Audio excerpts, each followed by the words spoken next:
Hey, I'm meteorologist Chris Tomer. Let's talk some mountain weather, and this is the On the Snow Before You Go forecast. We've got an interesting pattern here, and for the first time, can actually say that the Northeast is the place to be. And my Tomer's take for 16th and 17th coming up for a snowstorm. So you're definitely higher on the list. Killington, Stowe, Sunday River, all those places up there. I mean, all the big resorts, Jay Peak, they're all going to be Mount Washington higher on the list for at least 2 or 3 days.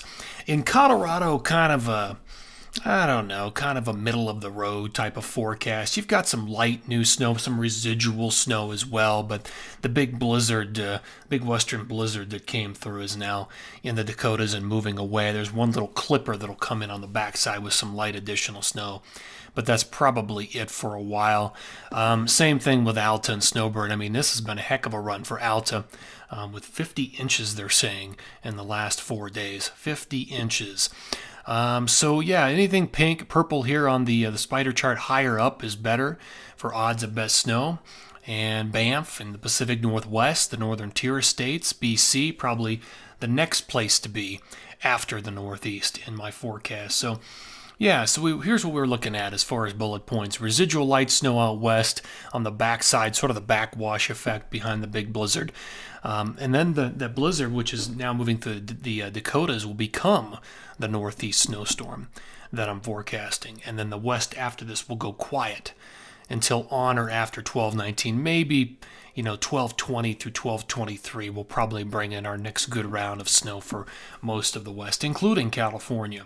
So all of that is in my forecast. Let me show you the current setup. So this is water vapor, and the oranges and the reds are drier air a lot, but you can see the two lows out in the Pacific, and then the low, which was it's post blizzard there going through the Dakotas. That's headed for the northeast. Now, the two lows in the Pacific are going to meander for a little while.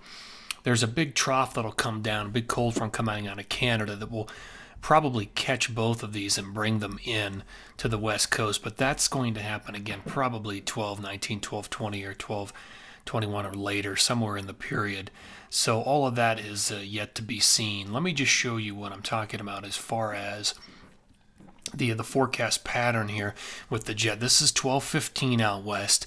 So again, you've got the Dakota blizzard moving away. It becomes the northeast storm. Look out in the Pacific. Things are kind of unorganized for now. There's that low that's kind of drifting, but it's waiting to be picked up. So that's 12:15. Let me show you way down the road. This is 12:22. So what we're looking at here is the main polar jet is arched to the north, and there's a big dip out to the east. The active big storminess is out to the Great Lakes in the northeast with this type of setup. But out here, as the boom drops with the northern branch, it'll probably pick up, and you can see it picking up that low. So there's a little southern branch energy with that too. So that becomes some action for the west, 12/19, 12/20 through probably 12/23. Let me just show you what this looks like out to the east. So this is 12/16. Look at that powerful jet. Again, those are the remnants of the big western blizzard, and that's going to be escorted directly into the northeast with some colder air, some good wind dynamics. We'll be able to squeeze out some pretty good totals. Before we get to the totals, let me show you what I'm thinking as far as the future of the precip here. Let me go back, and we'll bring up. So this is the radar and the satellite in the future. Watch the animation. So here it is. You can see some of the backwash snow on Thursday morning, and then it's gone by Friday. Everything's gone out, and the west goes quiet. Here's 12/17. Some new snow coming in. Here comes the trough on 12/19. Starts to pick up that low out in the Pacific, and by the latter stages on 12/19, everything begins to drop south, and it's headed towards California and also Utah, Wyoming, and Colorado down the road. All right, now let's talk about some totals. And we're first going to start with the Northeast. Most of the big resorts are going to pick up at least a foot, if not 2 feet. So it's kind of a 1 to 2 footer between the 15th and the 19th, but the big days will be 16, 17.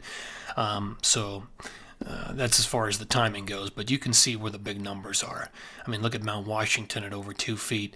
Mount Snow catches a nice wind direction there at 21. I mean, everybody does well. Sugarloaf, you were going to get obviously the initial and then probably wrap around. That's why the numbers are so big up in Maine. All right, what about the West? Well, okay, I'm going to do this in 2 phases. So here's 12:15 through 12:19. Very light snows through Colorado, residual in Wyoming and Utah and southern Idaho and southwest Montana. Very residual. But you're already starting to catch there on late in the period, 12:15 through 12:19, that change coming, that shift. And so the Pacific Northwest does well late in the period. And you can see it there. Does really well. Banff and BC are also the places to be. So after the Northeast storm, then the place to be is going to be up there in the Pacific Northwest, BC, and Banff. And eventually, beyond the 19th, all that moves down through California, Utah, Wyoming, and also Colorado. All right, guys, there you go. Thank you for tuning in here. Again, this is the On the Snow Before You Go forecast. Take care.